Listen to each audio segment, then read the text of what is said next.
নমস্কার দর্শক বন্ধুরা, রেস স্পোর্টসের পর্দায় আপনাদের সকলকে স্বাগত জানাই। এই মুহূর্তে আমি রয়েছি যুব ভারতী ক্রীড়াঙ্গনে এবং আগামী শনিবার কেরালা ব্লাস্টার্সের বিরুদ্ধে সুপার কাপের কোয়ার্টার ফাইনাল ম্যাচ খেলতে মাঠে নামবে মোহনবাগান। তার আগে জোর কদমে প্রস্তুতি চালাচ্ছে সবুজ মেরুন ব্রিগেড।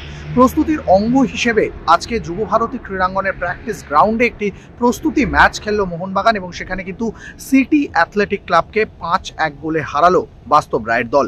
যদিও এই জয় নিয়ে বিশেষ উচ্ছ্বসিত হওয়ার কিছু নেই, যদিও সিটি এসি ফার্স্ট ডিভিশনের একটি দল, তবুও যেহেতু মোহনবাগান আইএসএল জয়ী দল, এই দলের কাছ থেকে অবশ্যই প্রত্যাশা আরও বেশি। 5-1 গোলে হয়তো জয়ের ব্যবধান দেখে বা গোল ব্যবধান দেখে এই ম্যাচটা বিশ্লেষণ করা যাবে না, কারণ মূলত প্রথমার্ধে প্রথম একাদশ খেলালেও দ্বিতীয়ার্ধে কিন্তু সেকেন্ড টিমকে ঘুরিয়ে ফিরিয়ে দেখে নেওয়া হয়েছে এবং এই ম্যাচে হ্যাট্রিক করলেন সুহেল ভাট, অন্য গোল দুটি করলেন একটি সালাউদ্দিন আদনান এবং সের্তো। ফলে এই জয় একদিকে যেমন মোহনবাগান দলকে আত্মবিশ্বাস যোগাবে, তেমনই যদি একটু বিশ্লেষণের দিকে যাওয়া যায় তাহলে এটা কিন্তু বলা যেতে পারে যে কেরালার বিরুদ্ধে মাঠে নামার আগে দলের মাঝমাঠ এবং রক্ষণ নিয়ে আরও বেশি অবশ্যই ভাবনা চিন্তা করতে হবে মোহনবাগান কোচকে, কারণ কেরালার আক্রমণ ভাগ অত্যন্ত শক্তিশালী। এই দলটা একটি ফার্স্ট ডিভিশন দল হলেও সেভাবে মোহনবাগানের বিরুদ্ধে আক্রমণ তুলে আনতে পারেনি, ফলে রক্ষণ ভাগে নুনো রেইস, দীপেন্দু, সৌরভ ভানওয়ালারা কিন্তু সেভাবে পরীক্ষিত হলো না আজকে, যদিও আক্রমণ ভাগকে শানিত করে নেওয়া গেল। অন্যদিকে মাঝমাঠে সাহাল আব্দুল সামাদ, দীপক টাংরিরা নিজেদের স্বাভাবিক খেলাটাই খেলার চেষ্টা করলেন। এটা বলা যেতে পারে যে প্রস্তুতি ম্যাচ অবশ্যই একটা টিম সেট আপকে তৈরি করে দেয়।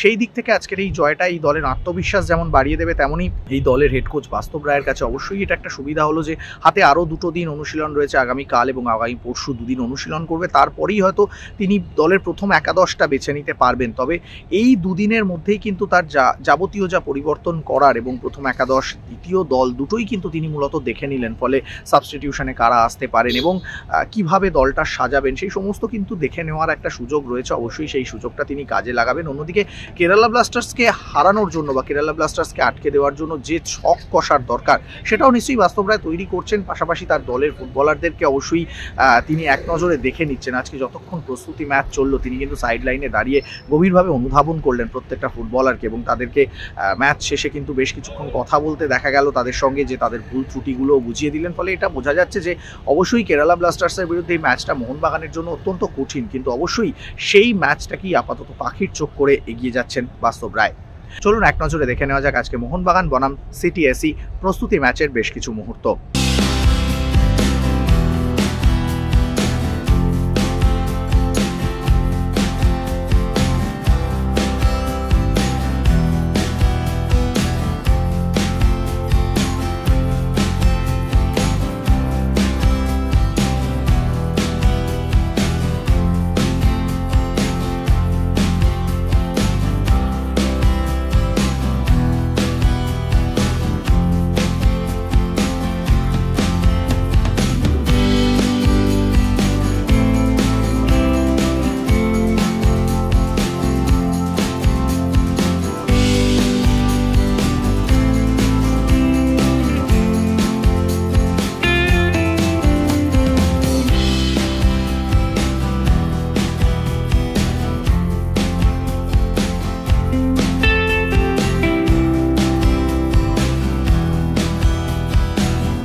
যুব ভারতী ক্রীড়াঙ্গন থেকে সৌরভ মুখার্জি, রেস স্পোর্টস।